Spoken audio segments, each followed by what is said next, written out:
So again, just the power of this moment.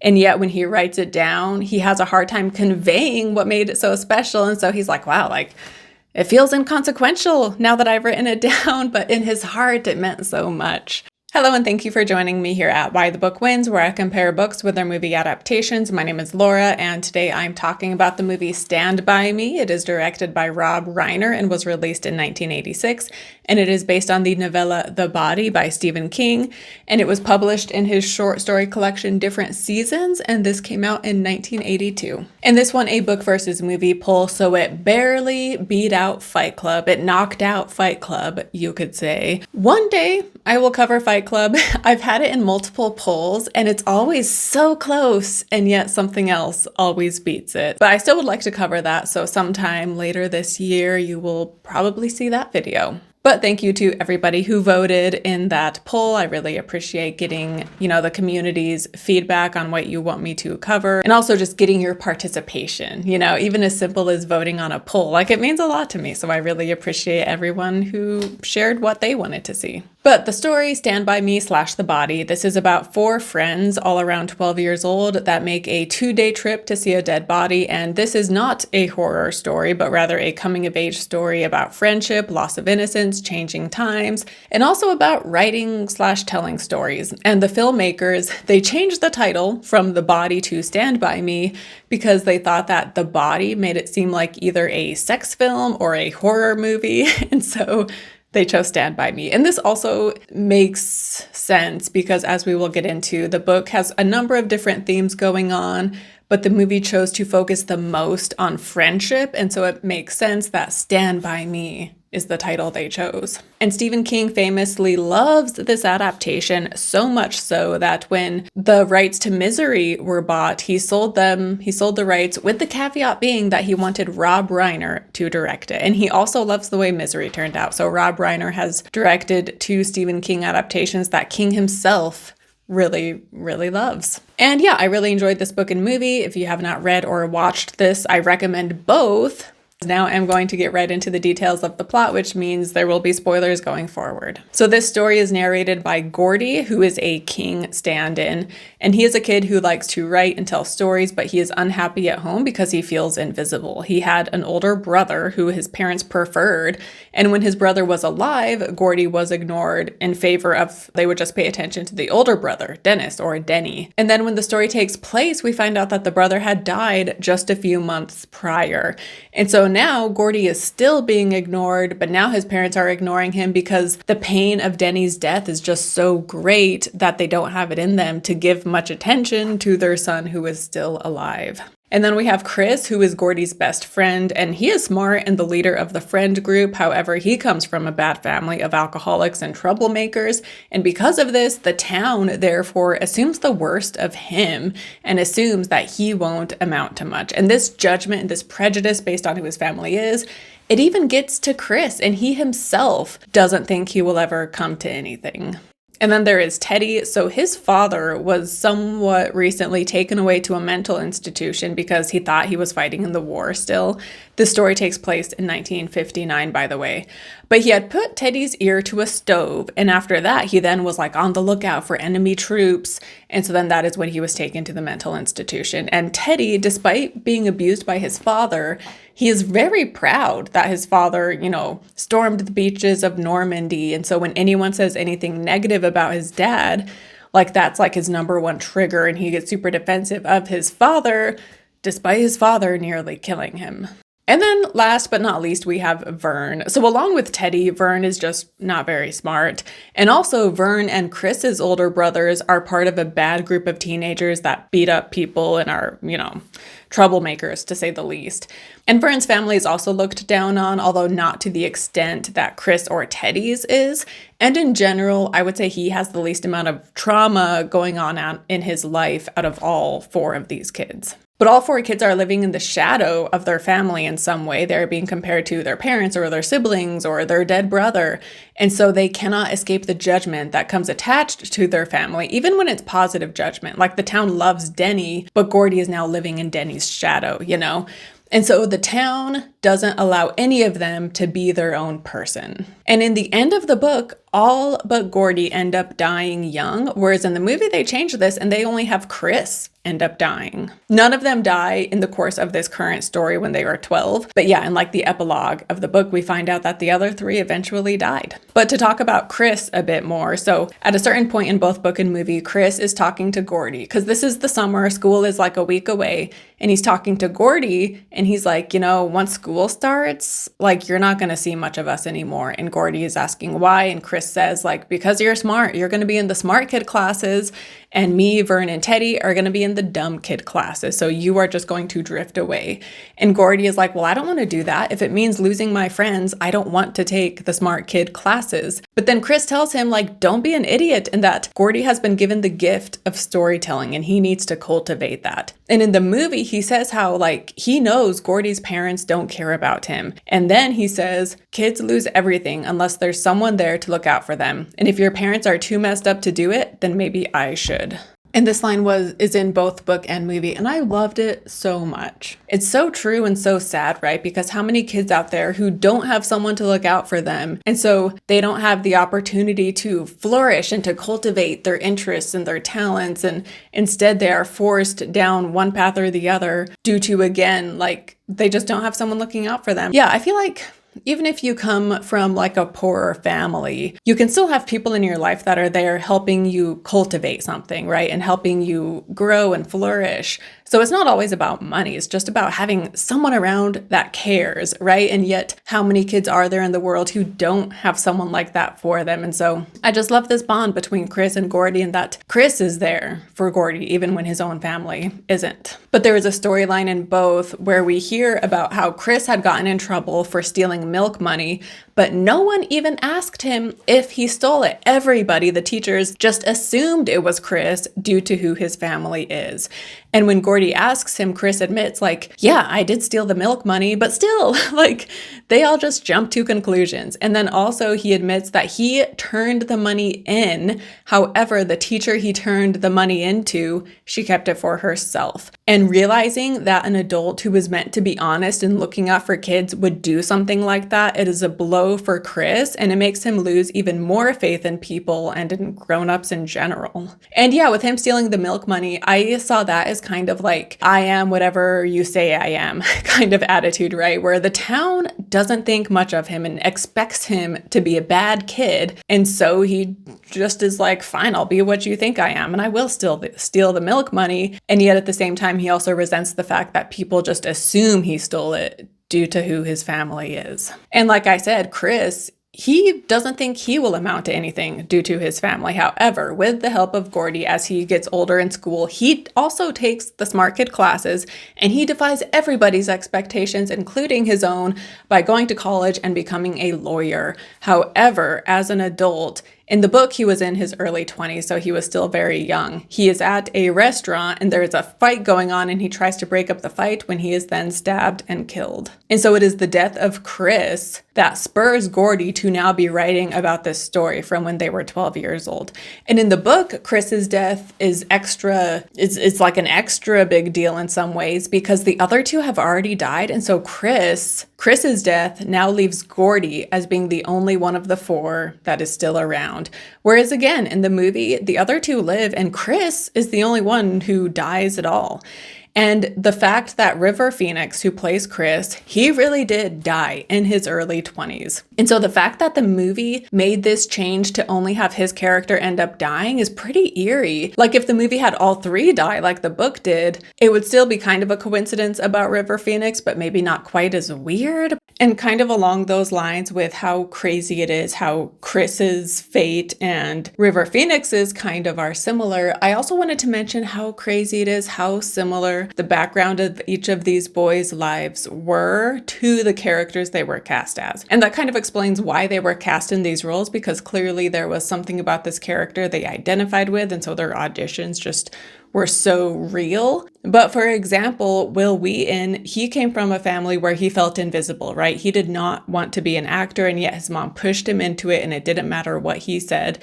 And he also had a love of writing, and as an adult, he went on to publish best-selling books. Also, by the way, the movie chose to, as I will get into, the movie chose to focus a bit more on Gordy and him processing his brother's death, and he's the one that pulls out the gun. And the reason they chose to focus more on him in that way was also because Rob Reiner also connected more with the character of Gordy. And so while Chris is still an important character, of course, they chose to focus even more on Gordy in some ways. But then also Vern had the least trauma going on, and that is true of the actor as well. And he was very much like the character of Vern. And then River Phoenix, he also was a kid who was kind of wise beyond his years. In a sense, he was raised in a cult with his parents. But then when he was a kid, they left the cult and came back to America. And so he was used to traveling and having to talk to people and, getting into acting at a young age and being relied on for money. And then Corey Feldman, he came from abusive parents, just like Teddy. And before auditioning for this movie, he had tried to commit suicide by taking a bunch of pills, which is insane that someone so young would want to end their life, right? That's so tragic and horrible. And it reflects Teddy, who also has a death wish, right? And he stands in front of the train, like basically wanting to be hit by it. And he probably would have stayed there and been killed had they not pulled him off the tracks. And so, yeah, it's just, as far as Corey Feldman goes, like that is just so sad and so horrible. Yeah, so it's just, I think this film was so cathartic for so many of them because their lives were so similar to the characters they played. Also, a kid loses everything if there's not someone to look out for them. That includes their own life, right? Either literally or figuratively, like whether they literally die or they figuratively lose who they are because there's no one there to look out for them, right? And just the importance of being there for the kids of the world, right? Like it might seem so basic and obvious, and yet there are so many kids out there who are not being looked after in the proper ways. So yeah, again, I just think that line is so powerful and so sad and so incredible and so true. But yeah, with Gordy in the movie, they make him dealing with Denny's death an even bigger thing. Like, obviously this was part of the book, but the movie has he and Denny be even closer, and we see how Denny pays attention to Gordy even when the two parents couldn't care less about Gordy, and also how he encourages Gordy in his writing, so we really see how close they were. Whereas in the book, he loved Denny, but they weren't quite as close as the movie made them out to be. And then also in the book, he says he did cry when Denny died, and he did cry at the funeral. But he says how in large part the reason he cried so much was because he knew the pain this was causing his parents, and that is what was making him cry, really. Whereas in the movie, we see that clearly he hasn't fully processed Denny's death yet. And he says here that he didn't cry at the funeral, and he's like, I love him and I miss him so much, and yet I didn't cry. And then when they see the dead body of Ray Brower in the movie, it makes him think of Denny. And so this is when he cries with Chris, and he is fully able to somewhat fully able to process the pain of not only his brother's death, whom he loved, but also the fact that he feels like his parents wish it was he who had died instead. And then also in both book and movie, again, any talk of Denny is really hard for him for various reasons, but we have multiple characters, whether his dad or different people in town, being like, why can't you be more like Denny? Why can't you have friends like Denny? And so, yeah, again, he loved his brother, and yet he's also living in his shadow. And then also just anyone bringing him up is just a sore topic because he has died so recently. But as said, Gordy, he is writing this book as an adult, reflecting on this time as a child. And as an adult, he has now gone on to be a successful author. And so, of course, again, he is the King stand-in. And I love when Stephen King writes about writing. We get this in Misery too, like the creative process and the power that comes from that is a huge part of Misery. And that's one of the reasons it's like my favorite Stephen King book. But again, he touches on this in a number of his books, and I love it. I love when he writes about writing. And in both book and movie, we hear the story about Lardass Hogan and his revenge, which is a real King story that was published in a magazine in 1975. And then in the book, we also read a story called Stud City, which is also a real King story that had been published in a magazine in 1969. And so the reader reads Stud City. And then after this, Gordy/Stephen King goes on to share some of his thoughts of this early work and how it's not very good. But then he goes on to say, and yet it was the first story I ever wrote that felt like my story. The first one that really felt whole after 5 years of trying. The first one that might still be able to stand up, even with its props taken away. Ugly but alive. Even now when I read it, stifling a smile at its pseudo-toughness and its pretensions, I can see the true face of Gordon LaChance lurking just behind the lines of print. A Gordon LaChance younger than the one living and writing now, one certainly more idealistic than the best-selling novelist who is more apt to have his paperback contracts reviewed than his books.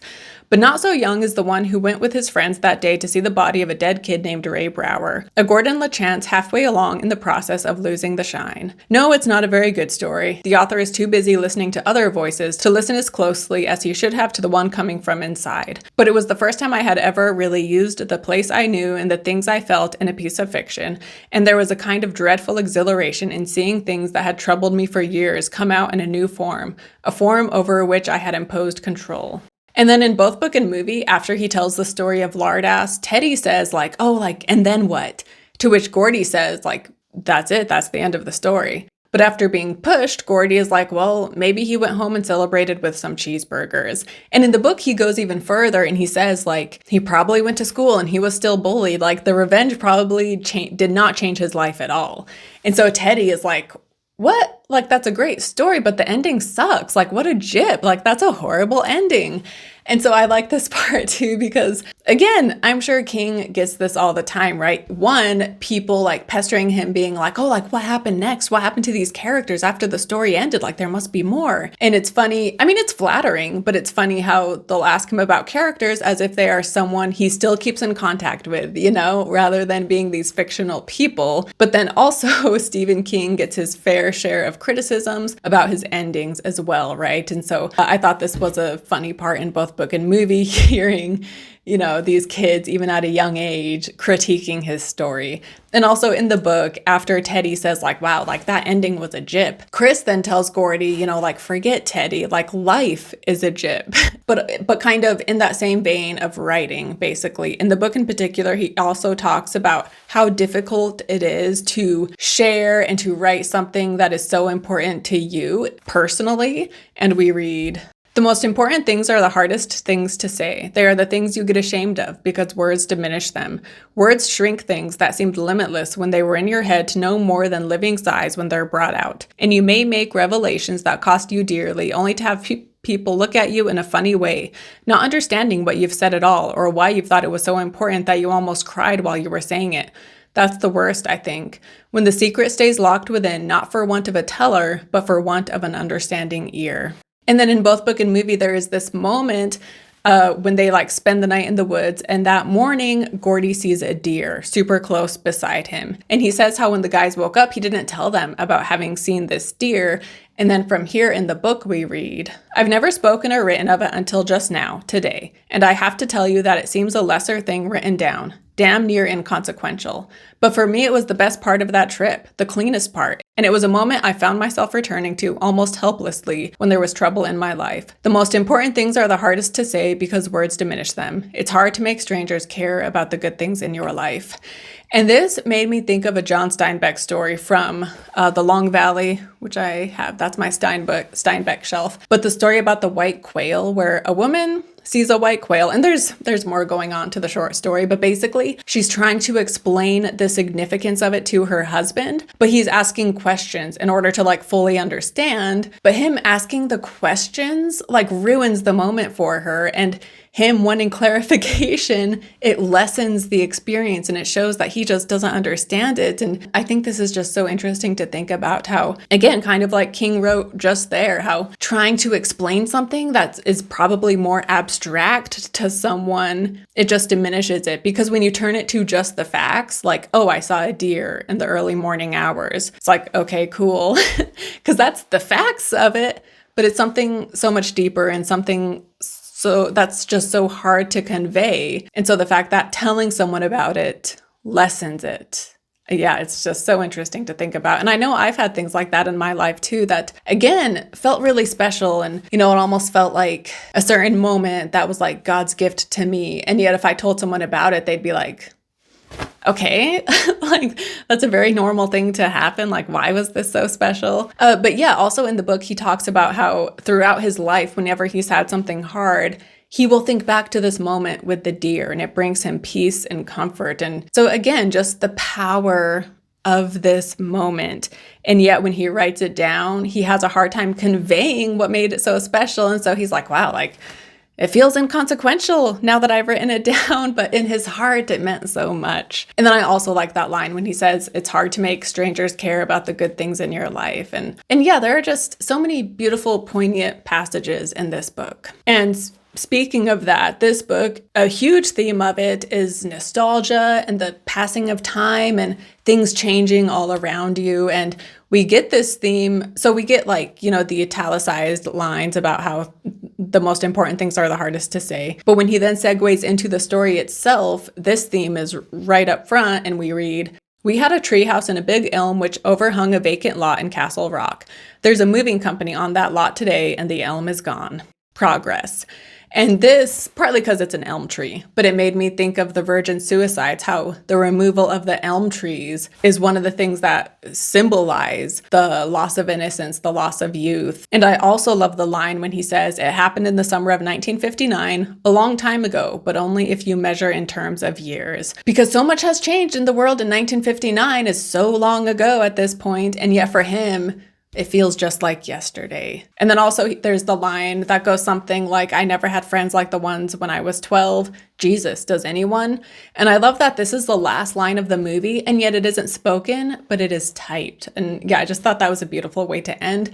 The last line of the book is different, but it's still beautiful in its own way, where he's talking about the different things from his story that no longer exist, but then the things that are still around. And he's like, the river is still there, and so am I.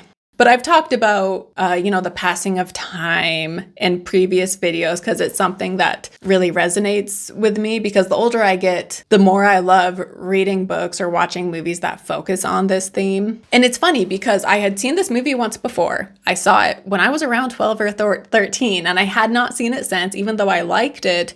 And so it's funny because this is a movie about being 12 years old and nostalgia for the past. And then I'm watching it and it's giving me nostalgia as I watch it and thinking how at the time I watched it, I was their age, and thinking about my friends at the time. And I had great friends when I was this age. The best years of my school life were between 12 and 14. And so those are the fondest memories I have. I mean, I had some good times when I was a freshman in high school, but junior high, 7th and 8th grade were some of the best. And also thinking of the childhood home that I was living in at this time, I could go back to the physical house, and I have gone back, by the way, and it looks totally different. But yeah, it's nothing like how it was when my family lived in it, over 20 years ago. And so the fact that I can never go back to that house the way it was set up, in the early 2000s, it almost causes me pain how sad it makes me that I can never walk through that house the way it was, when I was 10 and, 11, 12. It's a funny thing to be sad about because it's literally impossible. So why be sad about it? And yet, yeah, it almost pains me to know that I can never see that house as it was. And I recently read the book All Fours, and in it, the main character is 40 years old. And she talks about how being 20 and being 60 are equal distances away. And yet, because she will never be 20 again, and yet she will be 60, she says how being 20 feels like a million years away, and yet turning 60 feels like it's right around the corner. And so yeah, I could definitely relate to that in my own way. And the older I get, the faster time goes. And I kind of hate it. I just need time to slow down. It's going too fast. And I think time feeling like it moves so fast is also what makes me have such nostalgia for the past. Because again, I can never go back to that time. And Yeah. Anyway, enough about me. Let's get back to the book and the movie.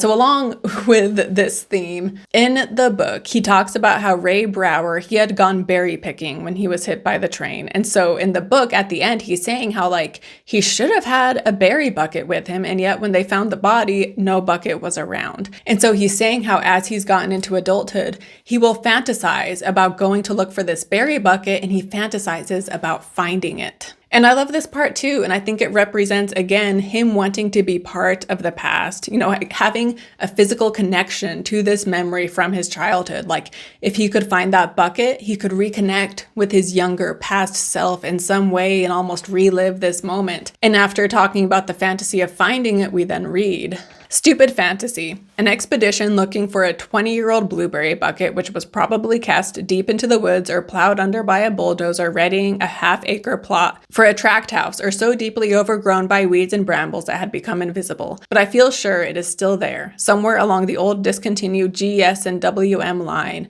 and at times the urge to go and look for it is almost a frenzy. I feel sure I could find it. I would see clear metal winking through rust, the bright summer sun reflecting it back to my eyes. I would go down the side of the embankment, push aside the grasses that had grown up and twined toughly around its handle, and then I would, what? Why, simply pull it out of time. I would turn it over and over in my hands, wondering at the feel of it, marveling at the knowledge that the last person to touch it had been years in his grave. Suppose there was a note in it. Help me, I'm lost. Of course there wouldn't be. Boys don't go out to pick berries with paper and pencil, but just suppose. I imagine the awe I'd feel would be as dark as an eclipse. Still, it's mostly just the idea of holding that pail in my two hands, I guess. As much a symbol of my living as his dying, proof that I really do know which boy it was, which boy of the 5 of us. Holding it, reading every year in its cake of rust and the fading of its bright shine, feeling it, trying to understand the suns that shone on it, the rains that fell on it, and the snows that covered it, and to wonder where I was when each thing happened to it in its lonely place, where I was, what I was doing, who I was loving, how I was getting along, where I was. I'd hold it, read it, feel it, and look at my own face and whatever reflection might be left." And again, I thought that was just a really beautiful, powerful passage.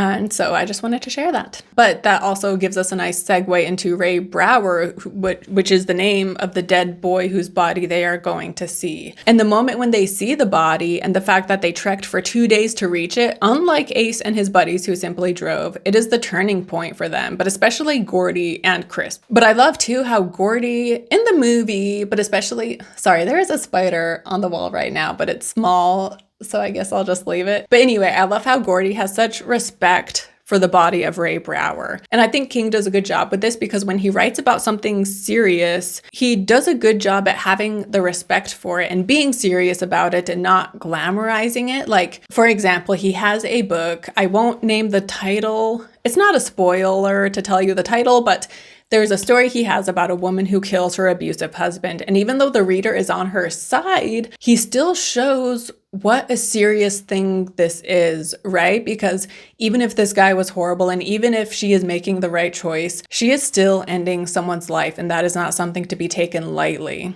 And so while the kids might romanticize this adventure to see a dead body at first, eventually the reality of it sets in and the seriousness of it. And when they see the body, the respect they have for this poor boy who died so young is just really touching and really powerful. But then I also think the body is very symbolic as well, and I think it represents their youth and their loss of innocence. By the way, different seasons, each story is a season, and the body is fall, and it's called Fall from Innocence. And so yeah, I think the dead body represents the death of their youth. You know, for Chris as well as Gordy, when they see this dead body, this is when they stand up for themselves and also decide the kind of people they are going to be, you could say. But yeah, anyway, so confronting Ace and his gang. By the way, in the book, Chris is the one that takes out the gun, whereas in the movie it is Gordy. But either way, they are there standing side by side in both. And this moment, again, is a loss of innocence and a coming of age moment, and the dead body represents that acceptance of this turning point in their lives. And how initially it starts out as like, oh, like this will be so fun and exciting.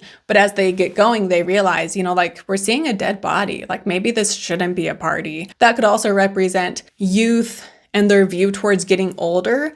Like, I know when I was a kid, it seemed so exciting, like, oh, I can't wait to get older. And it seems so fun. And, you know, it's an adventure, it's a party. But then knowing that you should actually have respect for getting older and that it's not always a fun time, you know? And so the way he respects the body before he even sees it could represent the way you need to respect what getting older will really be like.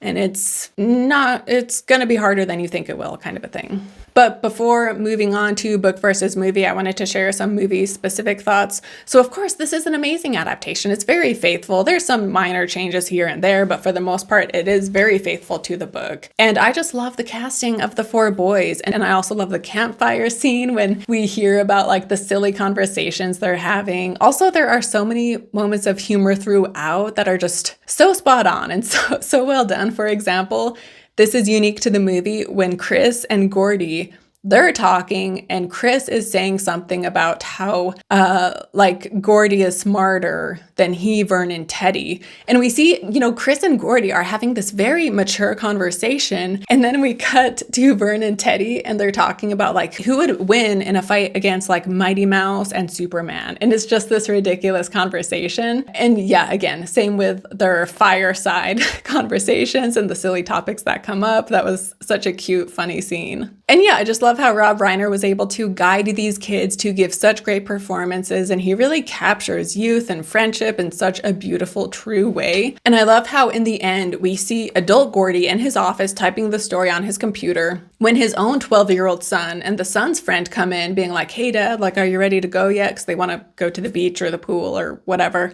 And the dad is like, yeah, just give me 1 minute. And then as the kids leave, he hears them talking. And this is when he then writes the line, like, I never had friends I did, like when I was 12.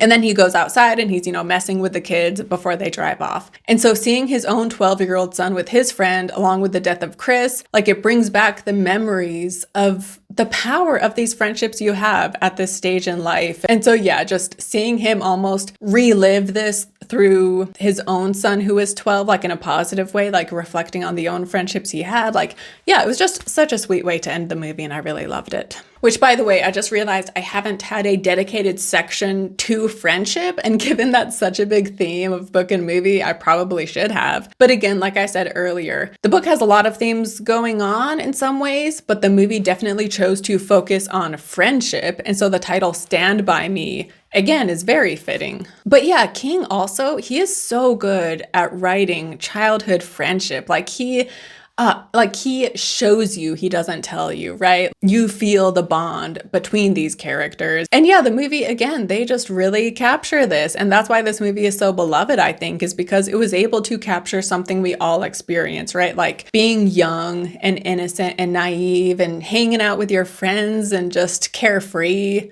I mean, they're carefree, even though they do have serious things going on in their life. So it's not like they're just living an easy life. Like they still have hard things going on. But still, when you're dealing with hard things at a young age, it does feel different than when you're an adult because something about being a kid. Yeah, that innocence in them, right? Which eventually goes away to some extent as you grow up and mature. And again, by the end of the story, he says, like, when we came back to town, it seemed different. Like the town seemed smaller when really the town has stayed the same. It's the four boys, especially. I mean, Vern and Teddy too, like the four boys, they are the ones who have all changed because of this experience. But yeah, anyway, both book and movie just really capture childhood, youth, friendship. And I think that's one of the reasons why this is such a beloved movie. And yeah, when it comes to book versus movie, yet again, this is a really tough one because they're both so good. But I think I will say that the book wins in large part because the book delves even more into writing as well as the nostalgia, the passing of time, that theme I really loved. And I just resonate